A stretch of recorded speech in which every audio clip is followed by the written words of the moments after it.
Yine bir sefer vatandaşlar salam, halmara da salam. Bağışlayan vatandaşlar bir azıcık ömrek yankı canlı efirimizde ses probleması oldu. Olan ses probleması değil de aslında internet problemasının neticesinde ses nastroykalarını umarıp yetişip bilmedik ya da düzeldi bilmedik ondan sonra internet 2-3 sefer gidip gelen için. Vatandaşlar bugün yine yalan ve manipülasyon arada çıkış etmekçi ve tapara size bir soru vermek bilen başlayın. Birinciden şu yalanın nämedigini, hakykatdanam näli güýjüniň, näli täsiriniň bardygını düşündürip berseňiz, şu zatlary aýdyp berseňiz ýa-da deňeşdirip başga bir zat bilen deňeşdirip bolýar-da ýalany. Hawa sapara söz sizde. Sağ ol. İyileşler. Salamu aleyküm. Yine de bir sefer bağışlan. Bizim şu internetimiz fırdatlara bolya. O indi oğlaştı diyen. Yankı yalan var arada gurur edip başladık da Yamaşkan aytalayın. Ne korku deyip Türkmen cemiyetinin ağır belası var da. Ona geçiverdik diye niyalak o halkam ne düşünüp başladı. O korku nämedigini, näme üçin edilýändigini. Ýöne korkudan aýlanyç mesele var. Onam şu olmaly o alt ýapysy, ýani düşünje alt ýapysy ýetişýänçe başlaman ýördük de. Yalanyň içinden ya soňky 30 ýylyň içinde 2-3 nesil doğup yetişip kemale geldi de. Oluyor yetişen adamlara da täsiri gaty ullokandyr. Yalan 10-20 ýylyň içinde cemiyeti doğru çüýretip bilýändir. Cemiyetiň hem ahlagyny, hem medeniýetini, hem däp desturuny o çüýretme ukuyu vardır yalanın. Yalan ýerden gelýär. Yalan ene döwletimiziň özi döwlet siýasaty yalana gurulanyna. Yalana inanmak üçin halky nadanlaşdyrmalylar. Onu etdiler. Inni bu iki faktor bir ýerik gelende aýlygan stat emele gelýändir. Ne şu wagt yalandan tökmetden o Türkmen cemiyetinin vekilleri hiç ili goraw yoktur. Hiç ili. O bunu yani şerraylık edip tökmede atıp o seni yere sokup bilýändirler. Senin hiç karşılığına ne kanunun vardır, ne cemiyet bunu goraýandyr, ne medeniýetimiz goraýandyr. Şolar ýalak bir wezaralyk ne 20-30 yıl devam edip gelýär. Indi soňky döwürlerde ýalany tüjarete uruturlar. Ne iýleşler özüňiz ýaşaşyp öwrendiňiz taş döwrüňizde bir topar adamlar vardır. O öz iýleşleriňizden ağırlanyp ýa tökmede atylyp o betbatçylyga tedewar edileniniz abdallar, gaty kendir. Bu yalan insanlık mertebesinden yer bilen yekan edýändir. On memletini ardanlaýandyr, ujuýlaýandyr. Adam yerine oýulmazlyk derejesine getirilip bilýändir, onum yetendir. Özüňiz bunu görüp göränsiňiz. Ne birek hormat vardır, ne birek ullokan bir şeýle vardır. Ne de bundan siz goranyp bilýänsiňiz. Sebebi hiç zat ýok. Goranur ýalak immunitetiň ýok. Cemiyetiň immuniteti düýünden soatlara karşı durup biljek mene belli bir ternimetini göremokda. Bunu yurdun içinde de şodur, daşında da şol, onu görüp biyor. Buna cevap berýänim ýok da. Yalan tödlen ölen ok, yalan bir yalanyň dämeti var diýen ýalak bir düşünje de siňdirilipdir. Ýöne yalan ynamy ýok edýär. Onam bolmadık yerde de ne işleşip bolya, ne burada edip bolya da. Ne biz ne yaşlara yuru diyen dememiz şunu karşı bir immunitet döreri alak gururlar geçiriyette. Bu yalandan tökmöttün yat korun bol. Yani kanun korumayan oldu. Cemiyetim korumayan oldu. Bu betbakçılık. Ahlak tağından kurulun cemiyet bunun yani kritiski nemesi vardır. Muhtari şondan geçen son cemiyet çürüyendir. Bu katı ayrılan şarttır. Biz bunu problemlerin en ulsi deyip hata ediyse korkudurum beterdir. Yani yalan maşkaları tozduruyandır. Yani maşkaların içinden eğer hele ya da çağları, çuvalları yalana kurnan oldu. Şu maşkalan balneyle oluruydu yani.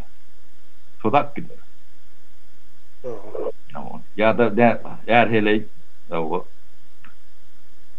ayalı allap görün olsa ya da adam tallap görün olsa o da dargamalı. Onu bir nemeçelini çekip çıdap nemedik boğur olun yönü sonundan darıyandır. Maşkalı demek cemiyetin en birinci yeçeği kestir. Cemiyet demek şu maşkalıların cemidir, toplumdur. Maşkalan darıyan olsa demek cemiyetin dargamalı. Ondan bu yalanın demetinde kâvir maşkaları ağır namsının koğrak bilen okudu. Zoriyalaklı adam var. Bu da atların hemmesinin cemini düzedilmesi topuyla o cemiyet yok olup gitmelidir. Bizim şu an cemiyetimizin bir suduru var. O iki ayaklı ılgaşıp görün adamlar var. Kanam madır. Adal yandır köpülyandır. Yönü cemiyet derler. Ne şular yala yağday ben fikrimçe ne Singapur'da yonkun emetinde şular yala problemi bolun olmalı. Kanun kabul edilir, yürütü kanun. Sapara. Şu Singapur'a geçmenke bir zadı aydık geçeyim. Singapur korrupsiya meselesinde Türkmenistan yalak bir yerdi. Korrupsiya şu derece ösen nemedetti Singapur'da derecede. Şonu korrupsiyanın nemesi yalan, yani korrupsiyanın bir fundamentidir aslında. Kömekçisidir korrupsiyanın. Yine şun için vatandaşlarına Sapara hazır aydık verer Singapur'da nemeler edildi. Yalan için yine kanunçuluğu meselesinde, kanun meselesinde şunu düşündürecek olya. Hemen Türkmenistan'da ne dine korrupsiya hakkında gurrun ediyorlar. Yöne yalan hakkında hiç kim gurrun eden o var. Sebebi çağırlıktan vatan havarlarının birinci minudundan aldap başlayalar. Yani televizyonu aldap başlayar. Ya da yine birbirlerine gürleşen o atın. Yani Türkiye'de dostum var. Can etken gürleşen. Näli ýagdaýlar soraşdyrýan durmuşyň näli aýtýan zatlar ay virus geldi, ne öňküsýaly ýaşaýyş ýok diýip bir hili erwet diýdi ýagdaýymyz, erwet diýip aýtdy. Türkmenistana jan etýän welin gülýaly diýdi. Oňat diýär, kimden sorasaň oňat diýär. Eýem şu jan eden adam dostuň bolsun, maşgalan şolam seni aldap otyrdy, oňat gülýaly diýip. Ine bu ýalany nädip aýyrmaly? Nädip göreşmeli şoňa garşy? Bu vakti kıyın meseledir. Aydın bunu şart edip çözülen mesele değildir. Adamın yani durmuş nimetini üyüt götmek vakti kıyındır. Şunun için yani Türkmenistan'ın nimetinde milli hayatiyeti öğürlüğünde yani yalanı tücarete vurutturulur da. Biznes. Yalan bilen adamlar pul kazanıp diyorlar. Geçimini sağlayıp diyorlar da. Çörüğün Şondan yiyenlerim var. Hükümetim şunu oynuyor da, şu yalanı, tabii o cemiyetten çıkıyor da hükümetim şu cemiyetin bir nemesi son adamlarından var da.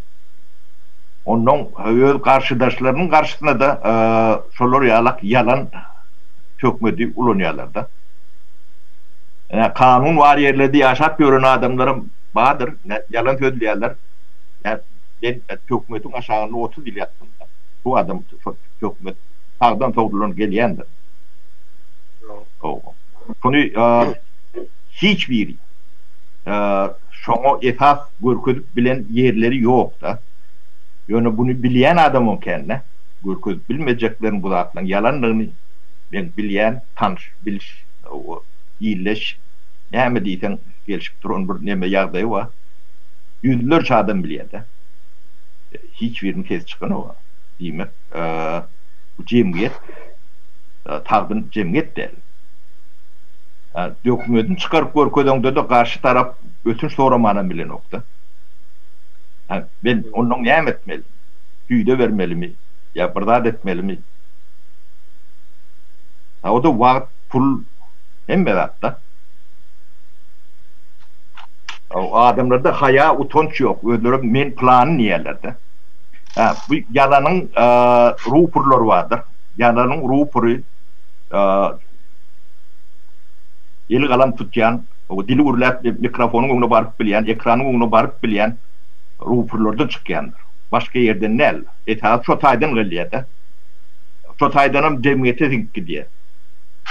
Cevapkarçılığına hiç kim çeken yok. Türkmenistan'a bu loryalık kanunum yok, düdüğünüm yok. Bu ayrılan şarttır. Bir kanana göz vurursun, olur volun o kadar 10 adam vurur, 100 adam vurur, 1000 adam vurur. Nemede Singapur'da çok cezası katağır diye. Ne biri yani yalanıp da dedikodu diğerlerde Türkmendir. Evet et. Evet. Yani kıyıvat eden orada ne aman kıyıvat etti mi? O hani suut tamam diye. Yok ben plandan eşittim diye onun için uğraşıyorlar. Onun Singapur'da suudun önüne yalan söylemek onun cezası hazırlar. Ya şu cezası 10 milyar, 100 milyar ceza veriyorlar da. Gerek olsa kırpık neme bilen, kamçı bilen, kamçılayanlar. Ne demek çözüm şeyli tapırlar da. Bu yalan oğurluktur. Tabi adam boşuna yalan söylenen o. Senden bir zat almak, yoğunmak, ya bu düşüncenin beynine salmak için anırsına da çok beklediği yatandır. Sen mağlayına yarak, direk, sen pulun alırlar, ya da bağılın emettiler, soydular neyme, ya tüyücü dil bile yalan demedip alırlar. İkisinin nemeti yetkisi dene.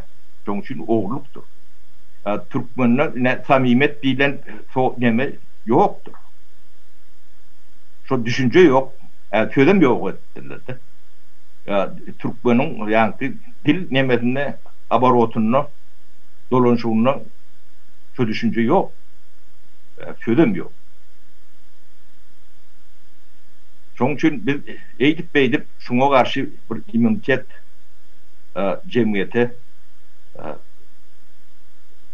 dörer yala etmediler immunitet. Şuna karşı durup bilir yala. Orada cemiyet bol. Yaka kanunum der. O kanun yalan için yani triyek satanın ya yarak satanın günahından kişi değildir yalan. Onun ululur. Şu cerimelerim gerek orada en yok korku cerimelerim cezalarım verilmelidir. O cemiyeti katı kaydusuz demeler bilen şey dip düzülmese Türkmenin bugünkü ýagdaýy gaty gödüýünler. Millet yok bolup gitmeli. Bunu diktatordan görýärler, onu jemgyýet bar, jemgyýet diýip birdat bar. Yalan sözlemediňiz barmy ýa Allah birdat etmediňiz barmy? Oňa da özüňiz jogap berin. Bu yalanın demesine yankı devletin hopsuzluğunu kurunyan nemeler esası yarağı şu yalan bilen tökmettir. Ben bir vakanı görürüm göreyim size. Yani ömrüdok mesele vardır. Umar Kuluyip diye. Umar Kuluyip. Yine derine kaçıyorlar. Yaş oğlunlar. Şoň bilen bile derine kaçan adamla hemmesi bilen men azda kendine tanışmak mecbur oldum da. Yani öğünleri çıkıp derine, bizim derinemiz var deyip bir de öğünler çıktılar da. Onlar bilen mi anandık? Yani kulak biz beşiğimiz deydi. Son birbirine yamanlap onu çalışıyor, bu bunu çalışıyor. Yok, onun hep çoğunu çalışıyor. Şu yalanı çalışıyor. Biz ondan bir ay, 2 ay yüplüğü öğrendik. Şu prosese dahilli adam olsa şolar kestik, ayırdık. İçinde yanlışanımız da olma mümkün ol. Kestik. Hayrında mürekkel, demeğinde mürekkel. Deyip kâri derine kaçtık. Mecbur oluştuk.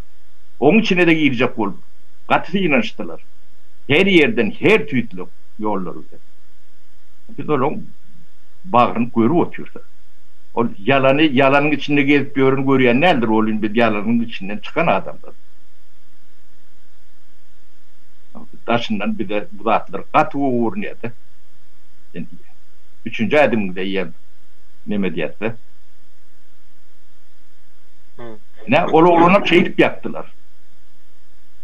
Oğlum hem becerine attan biliyat. Bizine şolur yalak toporun onun versini çıkardık da. Oğlum bizim ne çeşmemiz diyenlerine çıkardık. Çeşme.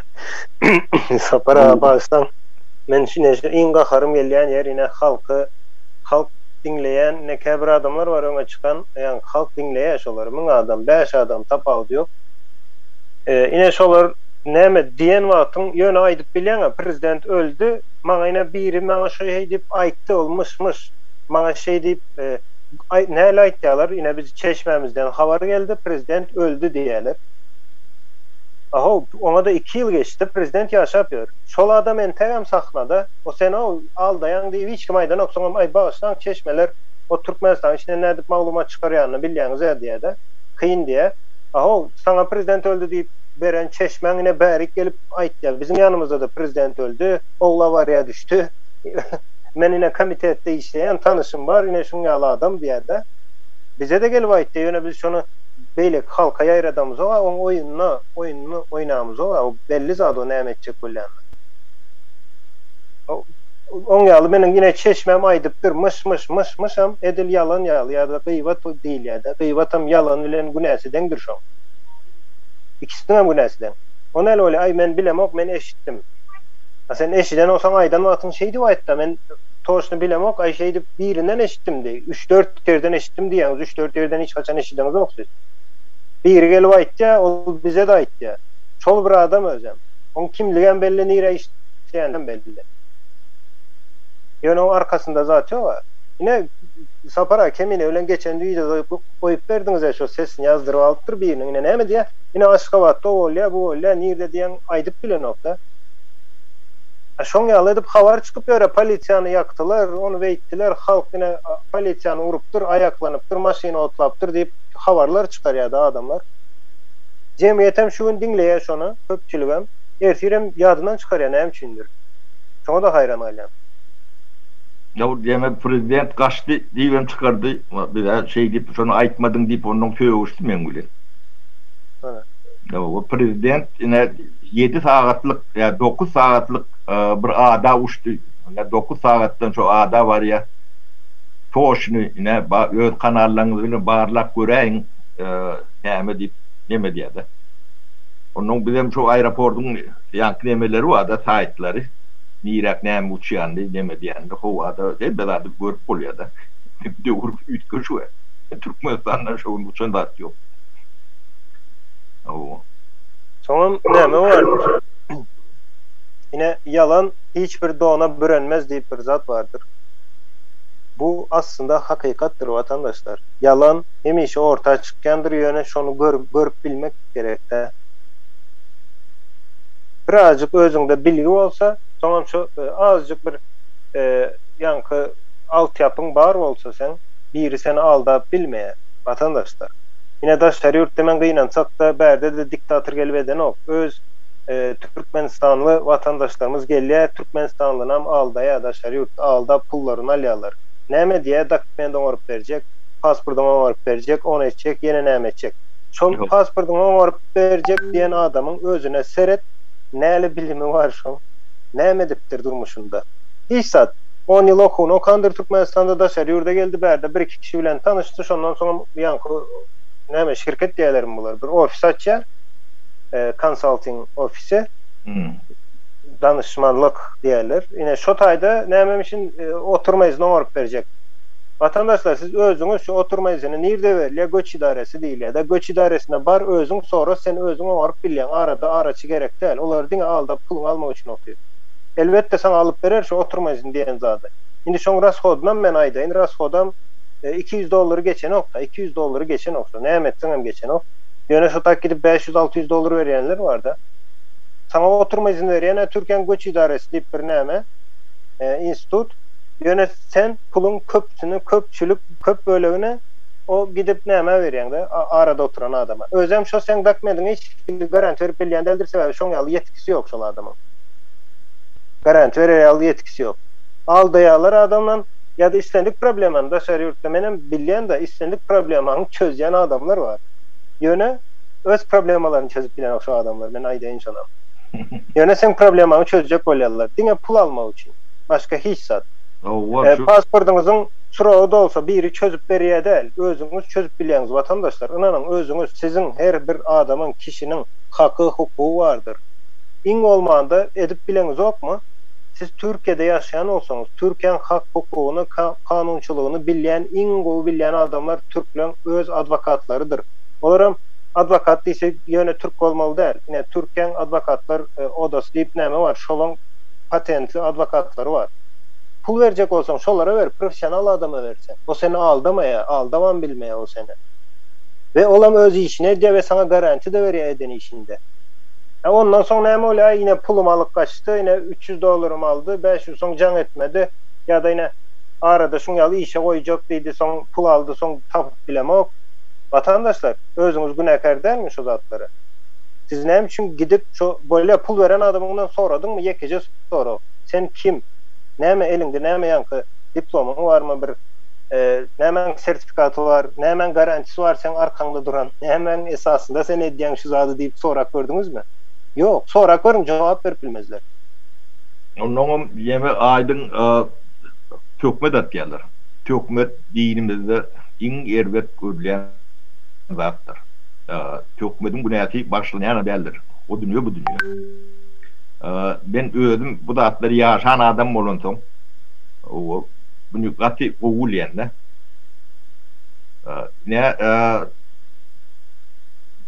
Ben işläp ýöründüm.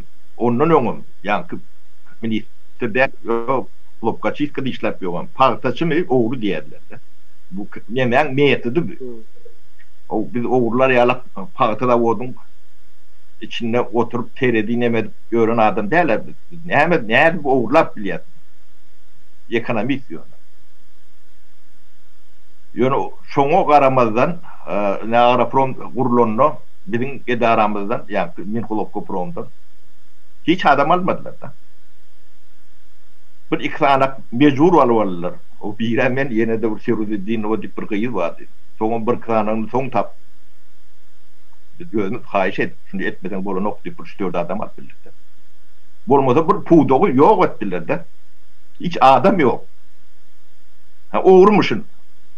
Onu tuğ dediyen adamım yok. Soğrayan adamım yok. Ardını getirecek adamım yok.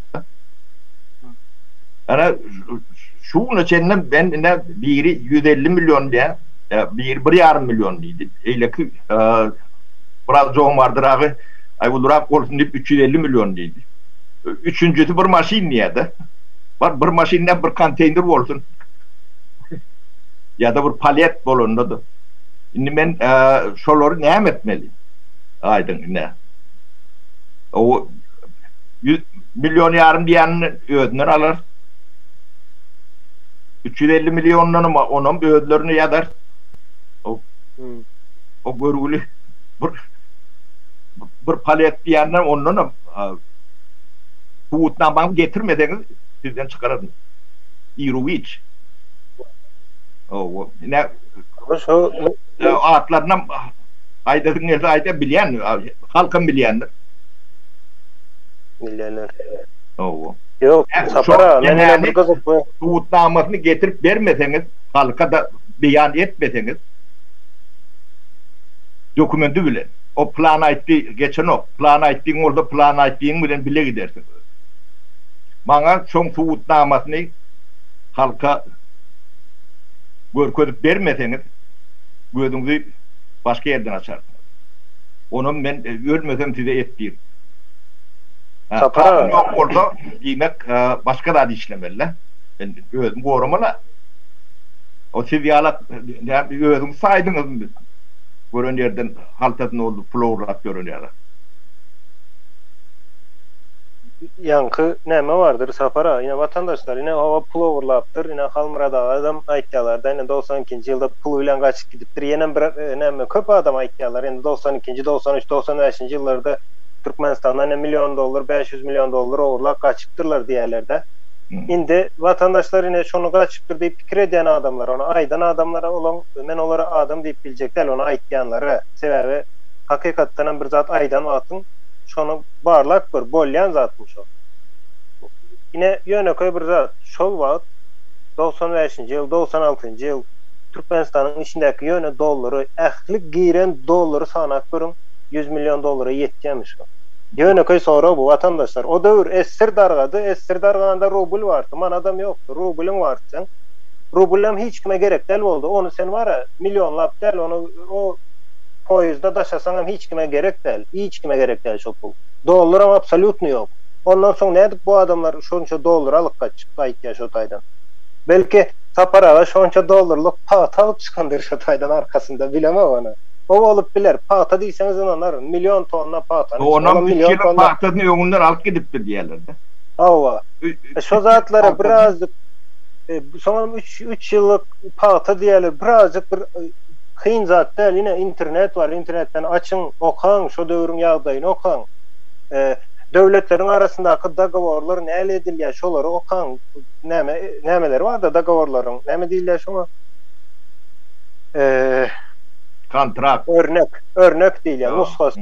Dogoworlaryň nuskalary bolýar. Nuskalary açyň, okak görüň, kyn zat däl, o taýda kanunçylyk bilmeli diýen zat ýok. Men hem kanunçylyk bilemok, ýöne dogowora sereden atym, şoň näme diýini bilýär. Şo taýda görersiňizmi? Öňümüzdäki 3 ýylyň ekçe hasylyny maňa berýär diýen ýer barmy? Ya da şoň pulu berilýärmi? Berýär diýip dogowor bolup biler, ýöne pulu näle berilýär bara şo dogoworda görkezilýär. Bu halky näme şoň ýaly samsyk diýip pikir edýäňiz bol. On ettim. Oho, yok şo taýda. O çölüň içinden adam geldi, şo taýdan lakka alyp geldi diýäňizde. Lakka tutup gelipdir çölden diýip. Şoň ýaly näme? O çölde lakka bolan o. Balyk bolan o şo taýda çäňiň içinde ýaşap bilen o. Balyk üçin su gerek. Şo dollaryň şo Türkmenistan dörep bilmek üçin 6-7 ýyl wagt gerek şo taýda. Ona 92-nji ýylda çykan adam dollar alyp gitýär ýanynda. Esiriň dargan wagt entek manat çykan ok, sen dollary hiç ýok o taýda. Entek sen esirden yıkılandan soň täze bir sisteman, kanalyň hiç sadyň ýok wagty nädip bir adam daşary ýurdun valyutasyny, dollary daşary alyp çykýar. Aýdylan zadyň arkasyny aytyanlara böyle olara hissat diyecekler. Yani halk indi yine telefon aldı, yani kompüter aldı, internet var hem yerde.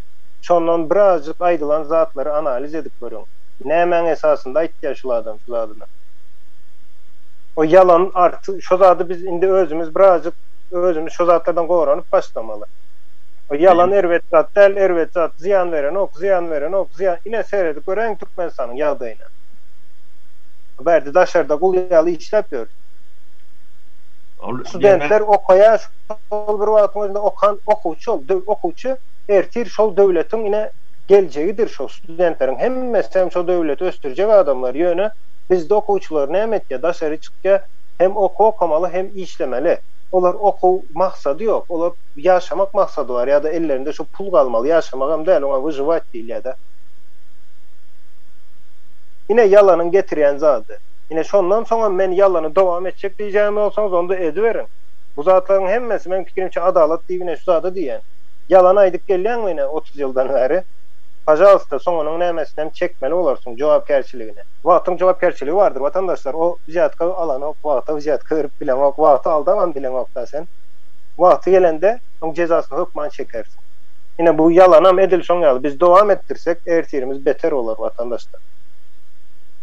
Saparaga bizim 5 minut wagtymyz var. Şoň 4 minutumda biz aýdyň. Goranyş mehanizmini aýdyň. Goranyş mehanizmi biz şu arada gaty aýgytly kanun kabul etmeliler. Ya onu Türkmenistanyň içine barıp bu datlary kanunlar kabul edilýänçe neme diýänçe giden wagt gelýär geçýär-de. Onu şu wagtdan edip başlamaly. O düşündürüşi işine geçirip şun agitasiýasyna o bilgi nimetine halka anlatmamız gerekli. Yalan oğurluktur. Bu yalan bilen sizi hiç zat, yani kömek edeceğim bolsaň edip bolmayan ýagdaýa getirdiler de. Size hiç bir gayratly, huzurly, bilimli adam sizin ýanyňyza da gelmedi. Entek bilem bu zatlar bilem soňçylajak bolup ýörse, bolmady başa şak edin diýerler.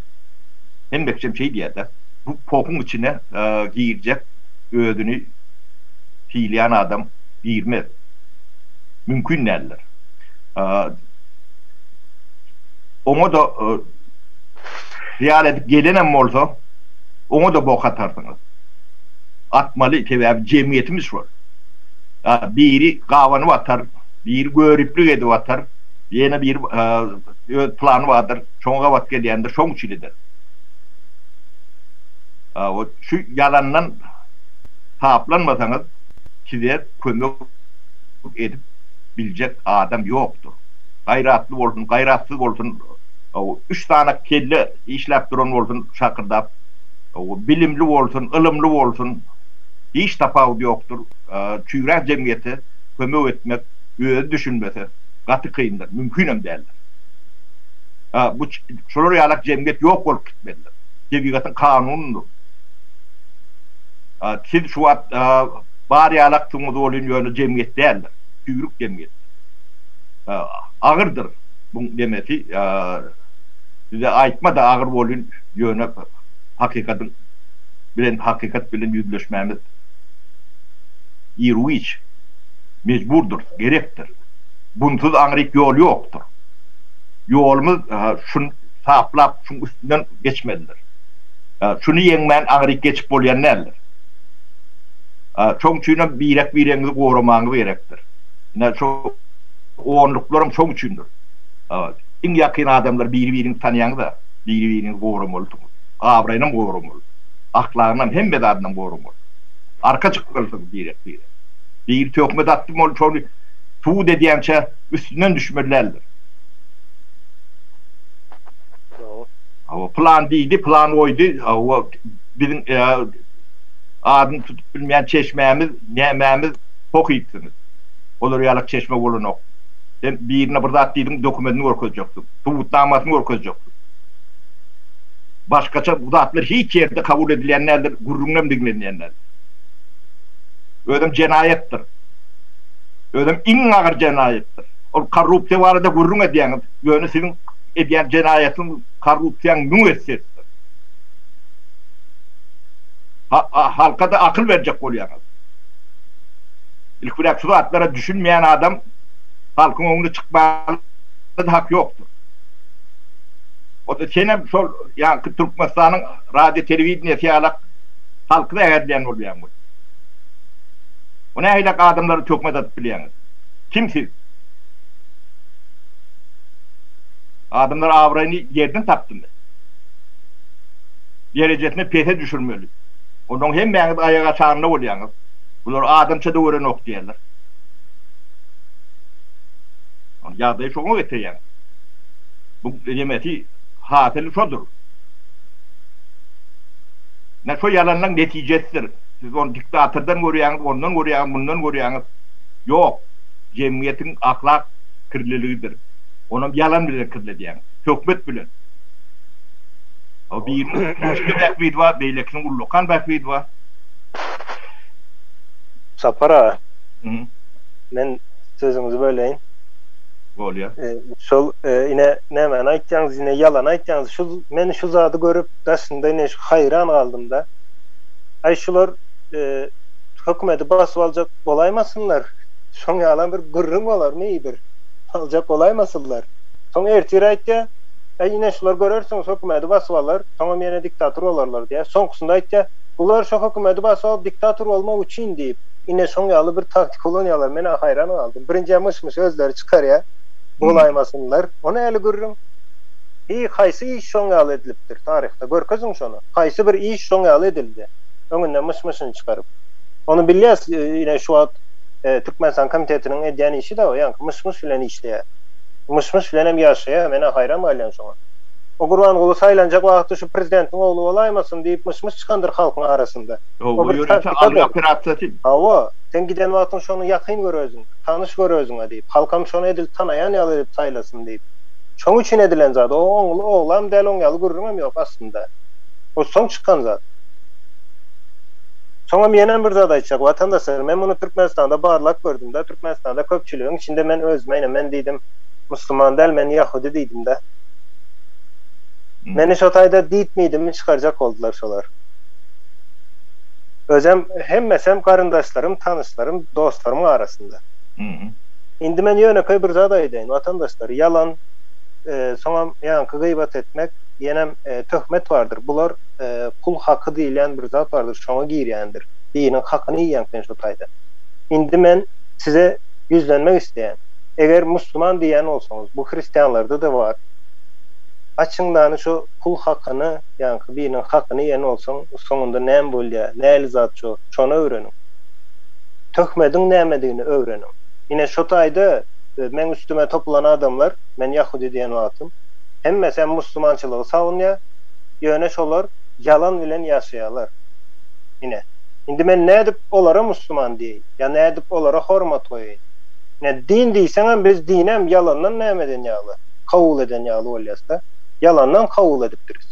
Müslümanlyň diýende elhamdülillah diýilýär, ýöne sen şonu ýaşaýanmy ýa-da ýerine ýetirýänmi? Iň bolmanda etmeli däl diýilen, günä diýilen zatlardan özüňi saklap bilýänmi? Ýoga edemiz oga şonu. Onam iň bir ullakan näme täsir edýän zaty da şo ynanç din. Şonam biz yalandan kabul eden ýaly. Şu gün köň ýagdaýymyzda inansak da watandaşlar. Bolýar, wagtymyz boldy. Bunu guturaýaly, bolmasa bunu soň perdaçalarda has giňişirek gurrun eder. Ama vatandaşlar nämede kommentaryalarda da yazın, eger öwrenmek ýa-da bilmek ýa-da düşünmeýän bir şu yalan meselesi hakynda soňa manipulasiýa barada ken aýdyp bilmedik. Şo zatlary soňa öz araňyzda ýanky olluklar döredilen bolsa da olary da izlemek isleýän öz araňyzda da şu yalan nädip döreye, nädip boranyp bolýar yalandan. Ýanky ondan soň gıýbat diýilen zatlar, şu zatlaryň näli täsiri bolýar, şolaram öz araňyzda ýanky öwrenmek we maslahatlaşmak gowy bolarmyka diýen. Hava bugünlük çoğunda da cemläli. Sağ olun vatandaşlar. Sapara sağ olun. Sağ ol, aydın size. Vatandaşlar sağ olun. Sağlıklı